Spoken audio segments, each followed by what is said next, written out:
ओम शांति।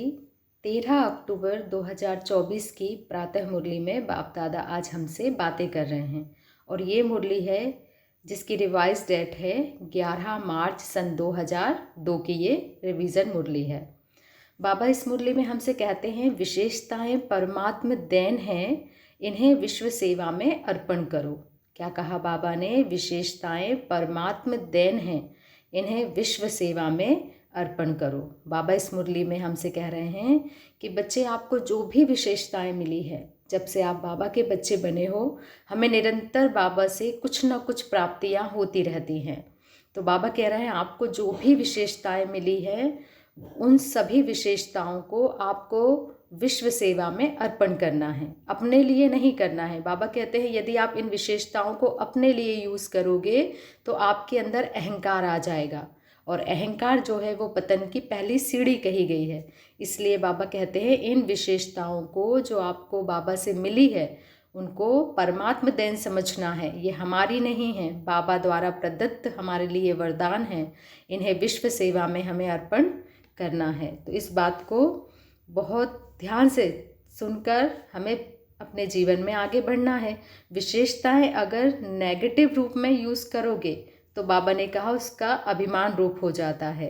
तो ज्ञान में आने के बाद, ब्राह्मण जीवन में आने के बाद बाप दादा द्वारा हमें बहुत सारी विशेषताएं प्राप्त हुई हैं, और बाप का बनने से विशेषताओं के खजाने के हम बच्चे अधिकारी भी बन जाते हैं।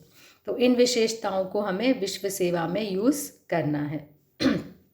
इस मुरली में बाबा ने एक बात और हमसे बहुत बार बार कही है कि बच्चे, आप कितने सौभाग्यशाली हो कि बाप का बर्थडे और आपका बर्थडे दोनों एक ही दिन है। कभी आपने ऐसा सुना है कि बाप और बच्चों का बर्थडे एक ही दिन हो?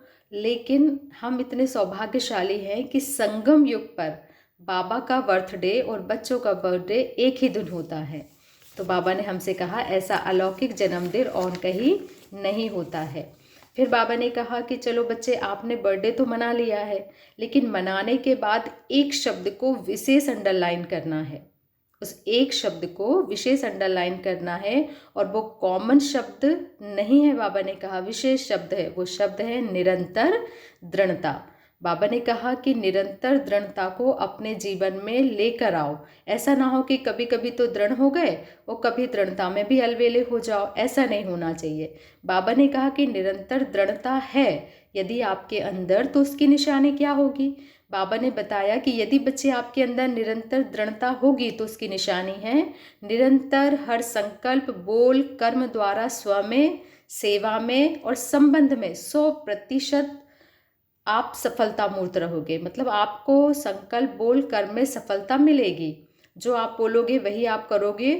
तो बाबा कहते हैं आपको अपने जीवन में निरंतर दृढ़ता लानी है, और निरंतर दृढ़ता लाते हो तो सफलता प्रत्यक्षता का आधार बन जाती है।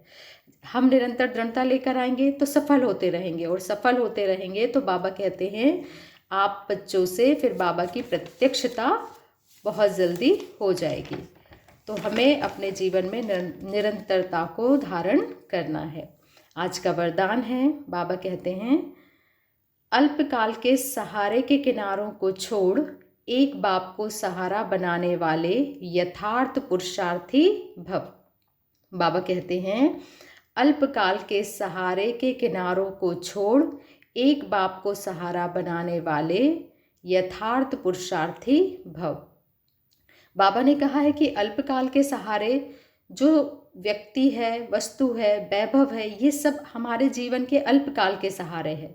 तो इन सहारों से हमें किनारा कर लेना है, और एक बाबा को सच्चे अर्थों में यथार्थ रीति से केवल और केवल एक बाबा को अपना पक्का पक्का सहारा बना लेना है। तभी हम बच्चे यथार्थ पुरुषार्थी कहलाएंगे। बाबा ने कहा पुरुषार्थ का अर्थ यह नहीं है कि एक बार की गलती बार बार करते रहो और पुरुषार्थ को अपना सहारा बना लो। क्या कहा बाबा ने? ध्यान से सुनेंगे सभी। पुरुषार्थ का अर्थ यह नहीं है कि एक बार की गलती को बार बार करते रहो और कहते रहो कि भाई हम तो पुरुषार्थी हैं इसलिए ऐसा हो गया। लेकिन बाबा कहते हैं ऐसा नहीं करना है। यथार्थ पुरुषार्थी अर्थात पुरुष बन रथ द्वारा कार्य कराने वाले। यथार्थ पुरुषार्थी अर्थात इस पुरुष अर्थात इस शरीर द्वारा इस शरीर को रथ बनाकर कार्य कराने वाले। अभी अल्पकाल के सहारे के किनारों को छोड़ दो। कई बच्चे बाप के बजाय हद के किनारों को सहारा बना लेते हैं। क्या कह रहे हैं बाबा? कभी कभी क्या होता है, बच्चे हद के किनारों को सहारा बना लेते हैं और बाबा को भूल जाते हैं और उन्हीं में फंस पड़ते हैं, लगाव झुकाव प्रभाव में आ जाते हैं। चाहे अपने स्वभाव संस्कारों को, चाहे परिस्थितियों को, यह सब अल्पकाल के सहारे दिखावा मात्र है, धोखेबाज है। ध्यान से सुनेंगे क्या कह रहे हैं बाबा। चाहे अपने स्वभाव संस्कारों को, चाहे परिस्थितियों को, यह सब अल्पकाल के सहारे दिखावा मात्र धोखेबाज है। एक बाप का सहारा ही छत्र छाया है। केवल और केवल एक बाप का सहारा ही हमारे जीवन में छत्र छाया है। आज का स्लोगन है, नॉलेजफुल वह है जो माया को दूर से ही पहचान कर स्वयं को समर्थ बना ले। क्या कह रहे हैं बाबा हमसे? नॉलेजफुल वह है जो माया को दूर से ही पहचान ले कि ये माया है। परखने की शक्ति इतनी पावरफुल होना चाहिए कि क्या परिस्थिति आ रही है, बच्चे उसको दूर से ही भाप ले और पहचान कर स्वयं को समर्थ बना ले कि नहीं, ये माया है जो हमें बाबा से दूर करने आई है। तो नॉलेजफुल बच्चे वो हैं जो माया को दूर से ही पहचान कर स्वयं को समर्थ बना लेते हैं। अच्छा, ओम शांति। शुक्रिया बाबा, शुक्रिया।